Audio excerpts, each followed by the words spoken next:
Okay, after some technical difficulties, we are back in action over here. Welcome to another math video. This first video is the first of many. We'll be looking at linear modeling. Linear modeling is just a fancy mathematical word for a word problem. So don't shudder too much, but yes, we are going to be doing some word problems in this class for the next couple of periods. Or some approaches to them, let's say, not quite doing them entirely. At any rate, um, today this video is specifically on developing an equation from a word problem that we can use to make predictions about the model for the future. We can say things about the past, etc. Basically, come up with situations that are true in the model based on an equation. And this specific video as well is about developing that equation from a table. You can see there's a table on the left and a slide over here. We have the time and the plant height from a tomato plant, which I bought. And its strain is linearis modulentis, which is hilarious, of course.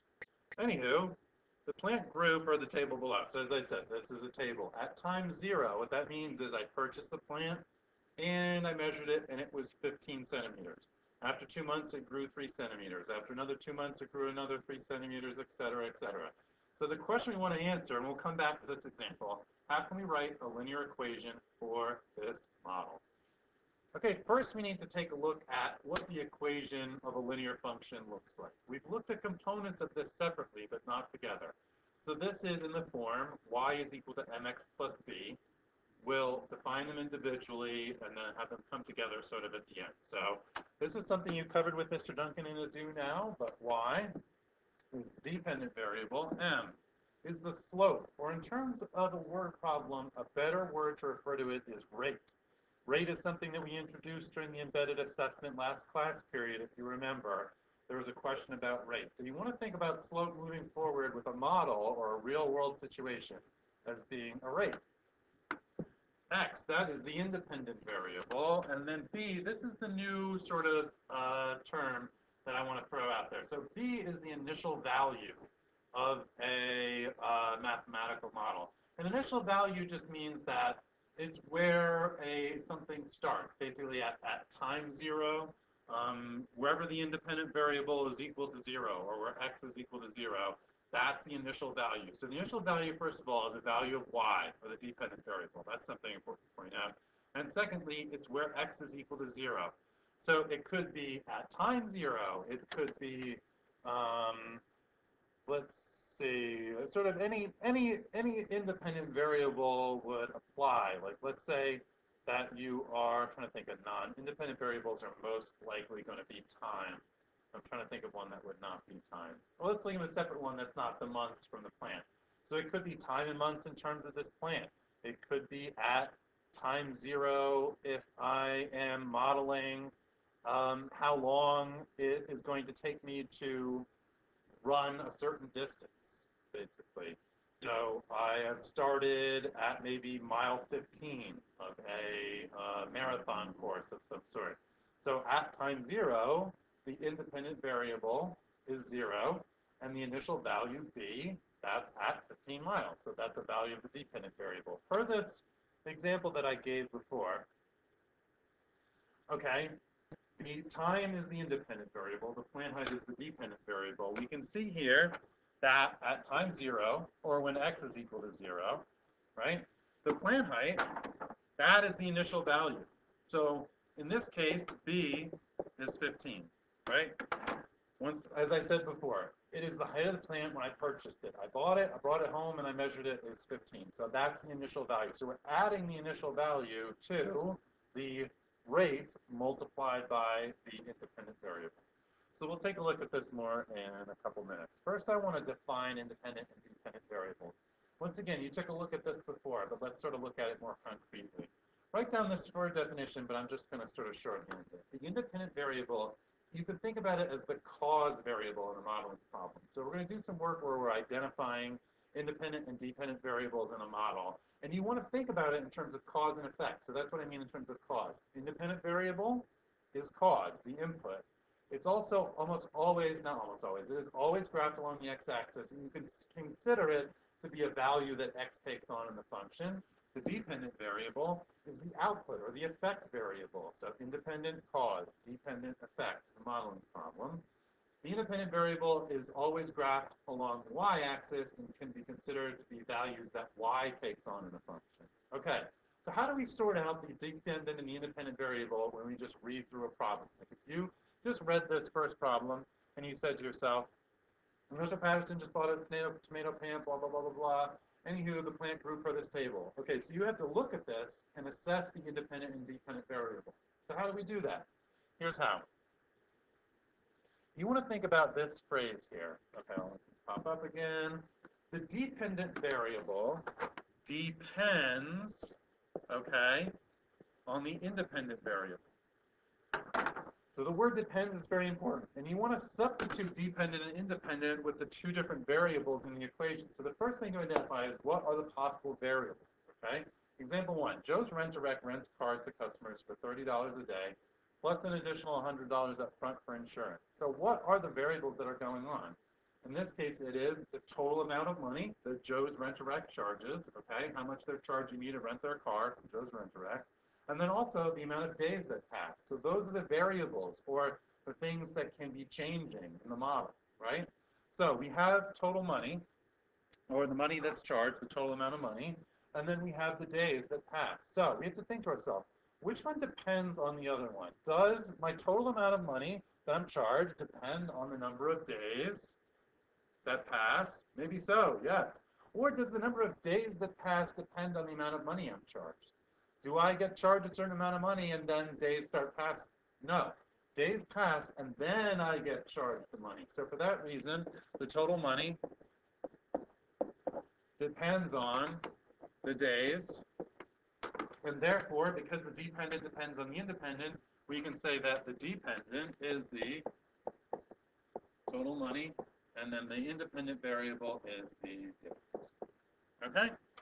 Second example here. Mr. Patterson's cell phone company charges 15 cents per minute plus the $25 activation charge.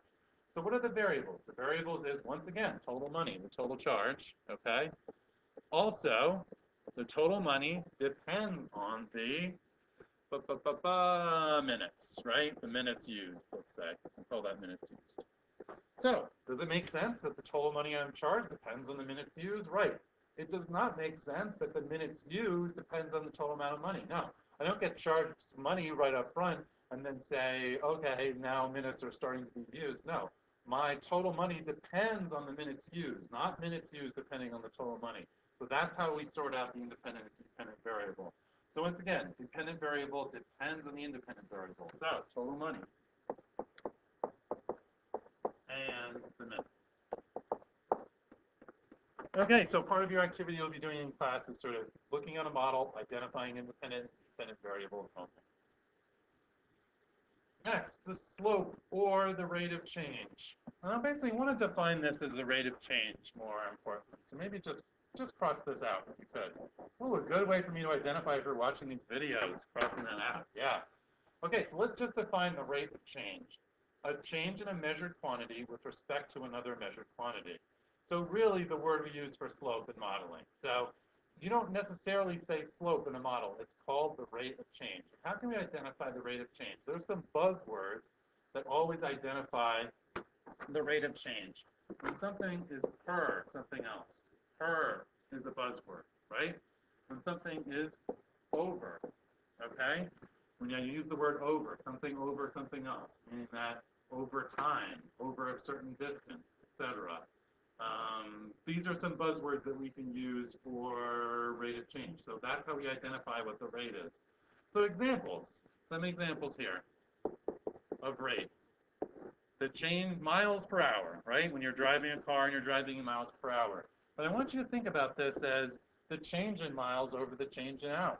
So if I'm figuring out miles per hour, it is literally the distance that I'm driving, okay, over how much time has gone by. For this first example that I use, we can, with the tomato height, the tomato plant and its height over time, that is going to be the change in height over the change in time. And I want you to be thinking about this in terms of units too. So we're going to ask that you write the units as well. So the time was months.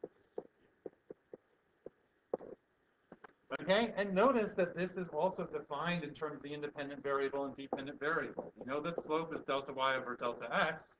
Yes, miles is the, because y is the dependent variable, miles is the dependent variable. The hours are the time that passes the independent variable. We already said that the plant height is the dependent variable. The change in time is the independent variable, right? So that's how we sort of look at rate of change. It's the change in a measured quantity with respect to another measured quantity. So it's one change over another change. And this is sort of important to think about here too in terms of modeling. Let's even say this.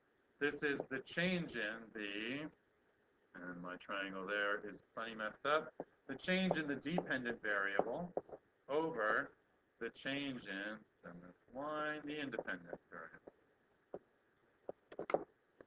Right, okay. Now let's take a look at the steps to writing a linear equation from a table. I'm not just going to sort of populate these one by one and actually write them all down. What I'm going to do is we'll go over them one by one from the first example. Then I'll come back to them and I'll have you write down the step. Okay, so step number one is identify the independent and dependent variables, something that we've already done. But let's look at this example that we looked at. So I already said this, and that the independent variable is x, and that in terms of is it time, is it plant height, is the time. The dependent variable, y, is the height, or plant height. Okay, next step. Write the rate using the independent and dependent variables and their units. And it should be said here too, of course, please pause these videos to write down any notes. I'm not going to stop for people to take notes, obviously. So write down the rate using the independent and dependent variables and their units. Okay, so we identified x and y. This should be easy. The rate is, or the slope, n, is the change in the height in centimeters over the change in time in months. Right? So we know what we're dealing with. This is the slope. It's the change in height over the change in time. Next step. Solve for the slope from any 2 points in the table. Also something we've done previously. I'm going to scoot through that one. Solve through the slope. Okay, I'm going to choose this point and this point. 0, 15, and 4, 21. So I'm choosing 0, 15, and 4, 21.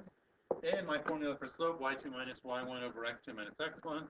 I'm going to say 21 minus 15 over 4 minus 0. What's 21 minus 15? 6. 4 minus 0 is 4. So my slope, when I fully reduce it, is 3/2. Right? Reduce fractions for slope. Okay, slope is 3/2. Perfect. Step 4. Figure out the initial value, the y value when x is equal to 0. This is so simple for this example. First of all, I already identified it. It's 15. But you just want to look at the table. If there is a 0 x value or a 0 value of the independent variable, just scoot on over to the other side of the table. Look at the value of the dependent variable. That's your initial value. So I am just going to write this in. Fairly obvious. That is 15. In fact, be more clear. B is equal to 15. Okay, step 5. Plug the initial value and slope back into the formula, leaving y and x intact. I'm writing this because this is the #1 mistake made by students when rewriting a formula or an equation for a linear model. And here's what I mean by that. I have found, just extend this page, you'll have to sort of squash this in on the bottom of your slide, I realize that. But, okay, I am working with the model y equals mx plus b. What have I found so far? I found m. We know that to be 3/2. I found b. We know that to be 15. I am leaving y and x intact, meaning that they just take on various quantities in the equation. We don't know what they are. They're not defined. So my equation for my final form of the equation is leaving y and x intact. I mean, I have y here, I have x here, and the only substitutions I'm making are for my value of the slope, m, and my value of the initial value, b, 15. So once again, my final answer. So if I'm writing this as a final answer in the classwork that I'm doing on Friday, this is the equation that I'm writing. Y is equal to 3/2 x plus 15. Okay, all right, so let's go through one example. The second example, the initial value won't be so obvious. We'll have to use another sort of method to identify that, but that's going to be the only difference between these two examples. Okay, next one, Mathematica, just about the coolest city in the world, is so popular that everyone wants to move there. The population increased after 1990, grammatically that is correct, is shown on the table to the left. So, what does that mean? Years after 1990. Now, this is an important thought because there will be problems where again, I'll identify it right now. This is the independent variable, and note that time is almost always the independent variable. You might want to write that down. Time is always independent variable. Underline. Years after 1990, in this coordinate point, 330,000. What year is it at 3? I think it's fairly obvious. 3 years after 1990 is 1993. What's 6 years after 1990?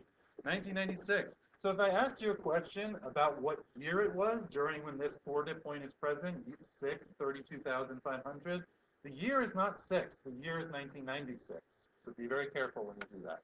I'm going to erase this just for clarity. Okay, so my question, write a linear equation that describes the city's population growth after 1990.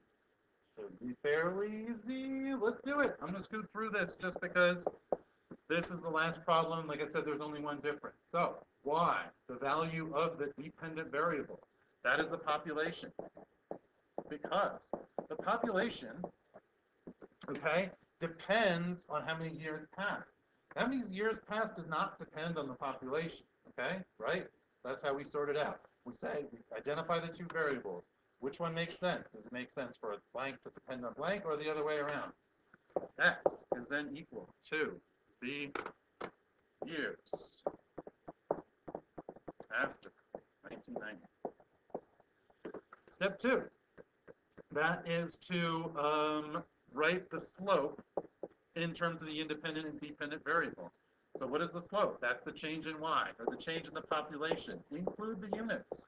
So you know what you're dealing with. The population, the units is people. I know that's kind of a weird unit, but on the amount of people that are present. So the slope is the change in the population over the change in time. And the time, in this case, is years past, or just years if you want to put that stuff as well too. So what does this slope mean? This means that as the years pass and increase, the population increases. So what kind of slope would that be? Positive or negative? Answer that to yourself right now. Oh, good, you said positive. That's excellent. A positive increase over time and a positive population growth. So that is the change in population over the change in time, delta y over delta x. Step 3, that's to take two values from the table and solve for the slope. Let's do that. I'm going to use these two, 9, 35,000, and 3, 30,000. So, 35,000, subtract 30,000 over 9 minus 3 is equal to 5,000 over 6. Oh man, 5,000 over 6 can be reduced. Let's see, this is 2,500 over 3. I'm going to go ahead and say that cannot be reduced. That might be a total y. That might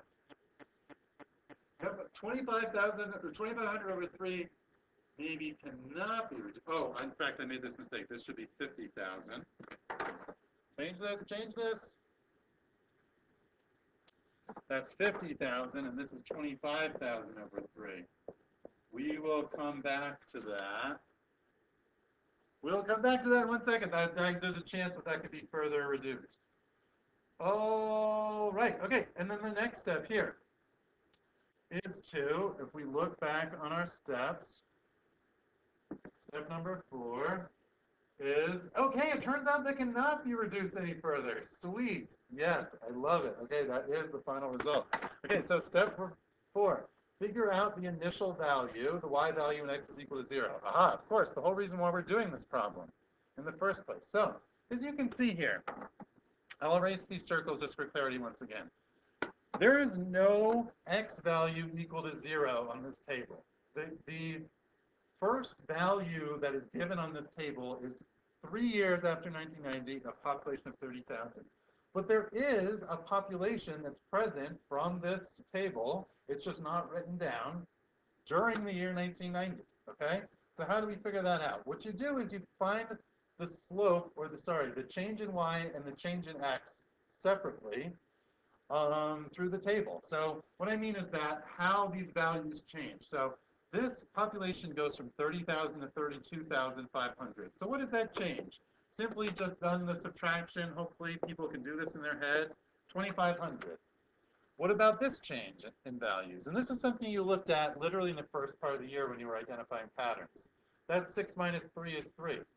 So these years increase by 3s. The population increases by 2,500. So how do we get back to x is equal to 0, or the years after 1993 being equal to 0, which is our goal?